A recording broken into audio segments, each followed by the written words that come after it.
In a world where martial arts were bound by rigid traditions and styles, Bruce Lee dared to be different.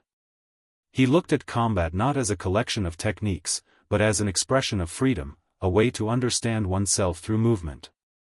From a young age, Bruce trained in Wing Chun under the legendary Ip Man, mastering speed, precision, and timing. But he soon realized that traditional systems often trapped fighters in patterns. Bruce believed that to truly master martial arts, one must be formless, adapting like water to every situation. Thus was born his revolutionary philosophy, Jeet Kune Do, the way of the intercepting fist. It wasn't just a fighting method, it was a mindset. Bruce combined the efficiency of boxing, the fluidity of fencing, the explosiveness of karate, and the rhythm of kung fu. He stripped away the unnecessary and kept only what worked in real combat. His motto was simple yet profound. Absorb what is useful, discard what is not, add what is uniquely your own. Bruce Lee turned martial arts into a science of self-discovery. For him, it wasn't about beating opponents, it was about becoming the best version of yourself, physically, mentally, and spiritually.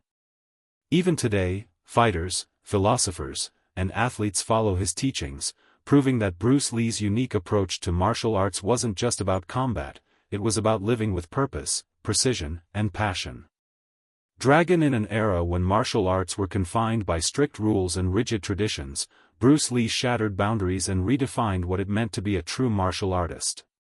For Bruce, fighting was never just about technique, it was about self-expression. He believed that real combat was alive, spontaneous, and adaptable, not limited to any one style or system. Bruce started his journey with Wing Chun under the great Ip Man, mastering the art of close combat and timing. But as he evolved, he realized that no single style held all the answers. Every style had strengths and weaknesses, and Bruce wanted freedom, not limitation. That realization led him to create his own revolutionary philosophy, Jeet Kune Do, the way of the intercepting fist.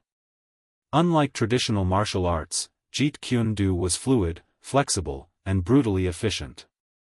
It focused on simplicity, directness, and adaptability. Bruce Lee often said, "Be formless, shapeless, like water wave." His approach was both physical and philosophical. He trained his body to be strong, fast, and explosive, but he trained his mind to be open and creative. He studied boxing, fencing, judo, karate, and philosophy, taking what worked and discarding what didn't. To him, martial arts were not about style, they were about truth in combat. Bruce Lee's unique approach made him more than just a fighter, he became a symbol of evolution and freedom. His teachings broke cultural and martial barriers, inspiring generations to think beyond limits and to make their art, and their life, truly their own. Dragon. Would you